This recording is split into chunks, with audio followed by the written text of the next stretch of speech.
O pagamento antecipado do IBS, da CBS, é possível? E se for possível, é condicional, é definitivo? Como que é isso, né? Como que é isso no contexto da reforma tributária? Vamos falar sobre isso nesse vídeo. Esse é um ponto polêmico, né? Esse é um ponto que é muito importante a gente detalhar e aprofundar aqui nesse vídeo. Então fica comigo aqui nesse vídeo, né, que você não vai se arrepender. A gente vai tratar aí desse tema, né, bastante importante e ao mesmo tempo polêmico. Mas não podia, né, deixar de falar, né? Sempre falo aqui, você já sabe, você que acompanha aqui o canal da Academia da Reforma Tributária sabe, né, que eu sempre faço esse combinado, né?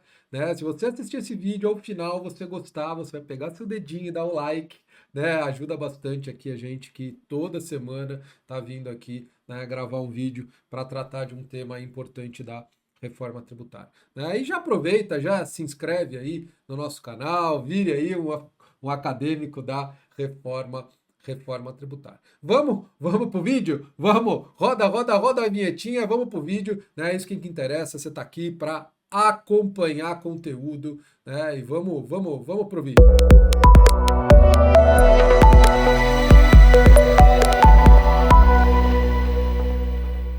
Então vamos lá.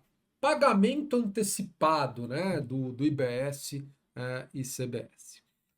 Esse é um ponto, pessoal, que é tratado na Lei Complementar 214, né, mas como que ele é tratado? Mas vamos lá, vamos entender. Pagamento antecipado. A gente sabe, né, que o fato gerador do IBS da CBS é o fornecimento, né, o fornecimento de bens, serviços, né, bens materiais, imateriais, inclusive direitos e serviços, né. Na verdade, a materialidade de incidência, que tem previsão no texto constitucional, foi replicada, nem podia ser diferente na Lei Complementar 214, é operações, né, operações com bens materiais e imateriais, inclusive direitos, né? Esses bens podem ser móveis, imóveis, né? E serviços. Então veja, o fato gerador ocorre quando ocorre essa operação, quando ocorre o fornecimento. Mas se antes do fornecimento, antes da ocorrência do fato gerador, eu efetuar um pagamento. Então, por exemplo, é, eu contratei uma empresa para fazer os móveis planejados, do meu apartamento. Né? Então, quando que esse fornecimento vai acontecer? Quando ela fazer os móveis, for lá no meu apartamento instalar esses móveis, né? Está embutido também a instalação. Então, ela vai fazer os móveis planejados, né? Vai comprar ali a matéria-prima, né? Os insumos, vai fazer esses móveis sob medida e vai lá instalar depois de um determinado tempo, né, no meu apartamento. Quando ela concluir, pronto, ocorreu, né, o fornecimento.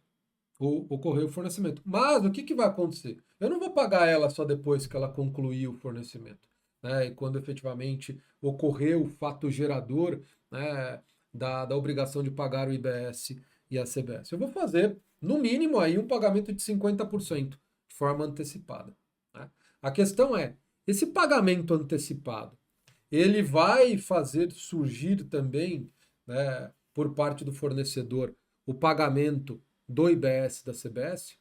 Ou ele só vai se obrigar a pagar o IBS e a CBS quando houver a conclusão, né, o término do fornecimento, né, a entrega aí, ou a disponibilização desses móveis planejados? Né? Então vamos lá. Regra geral, pessoal, né, a exigência do IBS e da CBS é quando ocorre o fato gerador, é no momento do fornecimento. Né? E aí, quando ocorre esse fornecimento, aí depende do tipo de bem. Né? No caso de bens materiais, por exemplo, vai ocorrer na entrega, na disponibilização. No caso do serviço, regra geral, é no término do fornecimento aí desse serviço. Aí tem os outros regras, a gente não vai, obviamente, esmiuçar aqui o momento do fato gerador. Depois, se você quiser ter a curiosidade, dá uma olhada lá na Lei Complementar 214, lá no artigo 10, né, que trata lá do momento do fato gerador e também vai tratar dessa questão do pagamento antecipado. Então vamos lá. Né? Vamos, vamos começar aqui.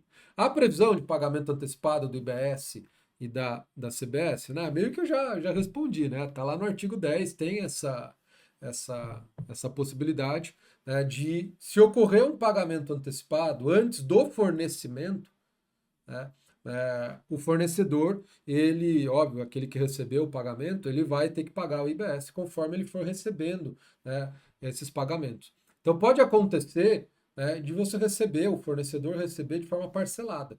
Tá? E aí, conforme ele vai recebendo esses pagamentos, ele vai, obviamente, tendo que pagar o IBS, né, o IBS e a CBS. Tá? Então não ocorreu o fornecimento ainda, não ocorreu o fato gerador ainda, mas eu vou exigir o IBS e a CBS de forma antecipada, né, já que você já está recebendo um valor em decorrência, né, de um fornecimento futuro. Né? Falou, pô, mas isso é possível? É constitucional? Né? Tem alguma previsão constitucional, né, dessa possibilidade de você exigir antes da ocorrência do fato gerador o IBS e a CBS? Sim. Onde é que está isso? É o mesmo dispositivo, né? Até vou colocar aqui o questionamento, né? A previsão no texto constitucional, isso é constitucional, né? Sim, pessoal, há essa previsão, né? Isso não é novo, né? A gente já tem outras situações em que se exige, né, um determinado tributo de forma antecipada, antes da ocorrência do fato gerador. O próprio ICMS, né? A substituição tributária para frente, o ICMS-ST, em que você exigia lá da indústria o pagamento antecipado do ICMS, em decorrência de toda a cadeia produtiva, antes da ocorrência do fato gerador. Então, você presume que esse fato gerador vai acontecer no futuro e você já exige o imposto. Né? Tem também, em algumas outras situações, por exemplo, no caso do ITBI, né? Óbvio que há polêmica nessa questão, alguns entendem que não é possível, né? Mas no ITBI, né, vários municípios, inclusive, justificam, né, utilizando esse dispositivo constitucional, a legitimidade de cobrar o ITBI antes do registro, né, no momento em que é lavrada a escritura pública de compra e venda. Então, há no texto constitucional, né, eu até vou colocar aqui para vocês, olha aí, é o artigo, né, deixa eu só, é o artigo 150, parágrafo 7º do texto constitucional, né, que legitima a exigência antecipada de um tributo antes da ocorrência do fato gerador. Né, e ele se baseia numa presunção. Se baseia numa presunção. No caso, por exemplo, do ICMS, olha, a indústria fabricou aqui uma indústria fabricou bebida, fabricou cerveja, ela está vendendo para um atacadista. Se presume que, né, essa cerveja vai percorrer toda a cadeia produtiva e chegar lá até o consumidor final. Então, do atacadista para o varejista, do varejista para o consumidor final. Então, já vou exigir, né, da indústria que ela antecipe o ICMS lá até o fim da a cadeia produtiva. Mesma coisa o ITBI. Né? Se você vai lavrar uma escritura pública de compra e venda, se presume que o fato gerador vai acontecer, né?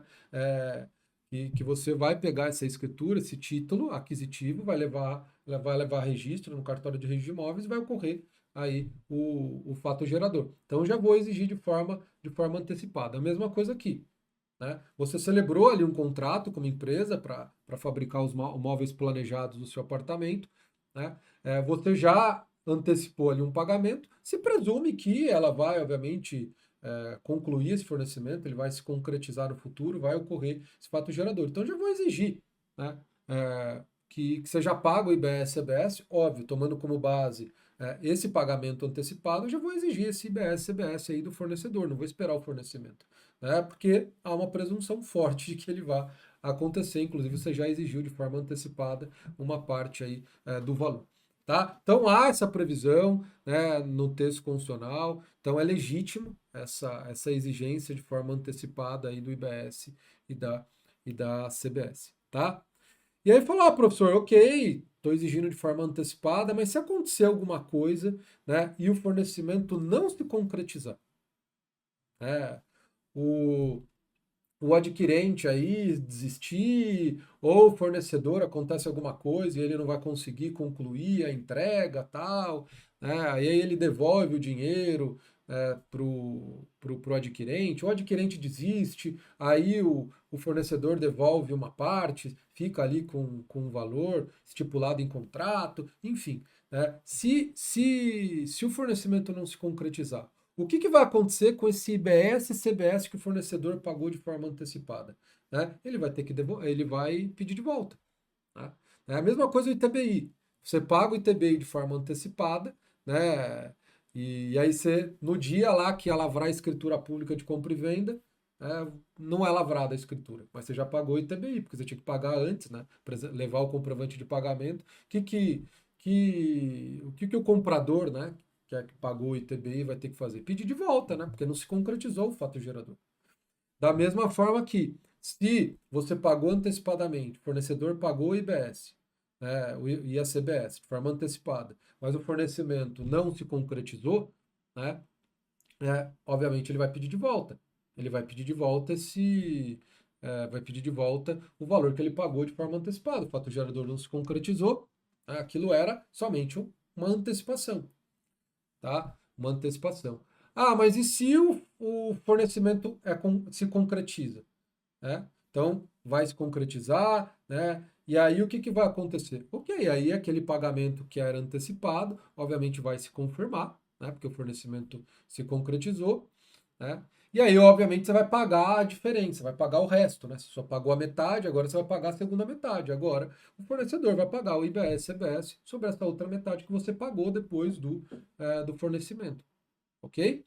É, e aí o que está sendo discutido é, ok, como que você vai exigir, como que esse IBS vai ser constituído, né, em decorrência desse pagamento antecipado? Vai emitir a nota fiscal, o documento fiscal de forma antecipada ou vai ter um outro documento fiscal, sei lá, uma nota de débito, né?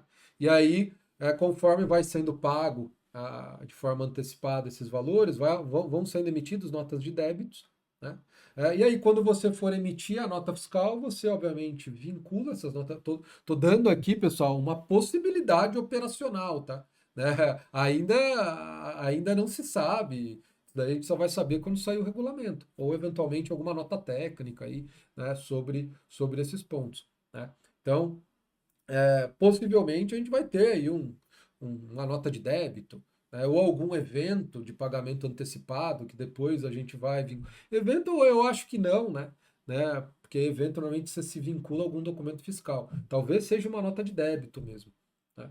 E aí, quando ocorrer o fornecimento, você emite o documento fiscal e atrela essas notas de débito a esse documento fiscal de alguma forma, né? E aí, se já foi pago todo o valor, não se exige mais nada, né? Mas e se ele pagar mais algum valor, ou de alguma forma houve alteração de alíquota, né, entre o momento do pagamento e o fornecimento, eu vou exigir a diferença, né? E esse é um ponto que está lá, né, no artigo 10 da Lei Complementar 214, né?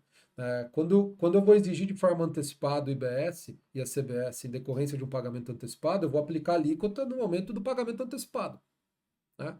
Mas no momento em que se concretizar o fornecimento, a alíquota mudou. Sei lá, mudou o ano, aí houve uma alteração na alíquota.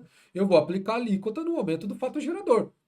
Pagamento antecipado não é fato gerador, né? Mas a alíquota lá era de 10%, né? Agora é de 15%. Né? Então, o pagamento antecipado, vamos supor que eu paguei tudo, mas eu paguei com uma alíquota de 10%. Né? Agora a alíquota é de 15%. Então, quanto que é o valor? AX. Aí você vai exigir a diferença, né? Você vai exigir a diferença aí do fornecedor. Então, você vai calcular o IBS, CBS, baseado nas informações do documento fiscal e vai ver o quanto que já foi antecipado, né? Obviamente, se já foi antecipado o valor total, não exijo mais nada. Mas se falta ali algum valor, né, eu exijo o complemento. Mas se eu paguei em excesso, sei lá, a alíquota era de 15, mas agora no momento do fornecimento é de 10, então eu paguei um valor a mais. Então aí eu devolvo, né? Aí eu devolvo um valor aí pro fornecedor. Ok, pessoal? Né? Então, era isso, né? Então acho que deu para falar um pouquinho aí sobre o pagamento antecipado, né, como que ele é tratado aí na Lei Complementar 214, se tem fundamento constitucional ou não, né? Eu acho que deu para abordar aí esse tema a contento, tá? E aí, gostou? Ele foi útil para você? Aprendeu alguma coisa? Você sabia dessa hipótese aí de pagamento antecipado? Tem alguma dúvida? Ficou alguma dúvida? Coloca aí nos comentários, né? Está aqui para ajudar vocês aí na medida do possível. Tá bom? Então, se gostou, pessoal, né, tasca o dedo aí, né, dá o like pra gente, é bastante importante. Aproveita, se inscreve, né, no canal, ativa o sininho. E se você quer realmente se aprofundar, estudar realmente de forma bastante aprofundada, né, a reforma tributária, vem ser um acadêmico da reforma tributária, vem ser nosso assinante, né, para ter acesso a todas as nossas aulas ao vivo semanais, aos nossos cursos gravados. Né, a gente está aqui gravando, já começamos a gravar e já disponibilizar as primeiras aulas sobre a Lei Complementar 214. Certamente vai ser o curso mais aprofundado de Lei Complementar 214, a parte constitucional que você vai encontrar no mercado. Eu posso garantir para vocês, a gente está caprichando realmente para entregar o melhor conteúdo para todos vocês, para que vocês se transformem num grande especialista aí sobre a reforma tributária. Então é isso, pessoal. Vamos ficar por aqui, né? E a gente se encontra aí no próximo vídeo. Tchau, tchau.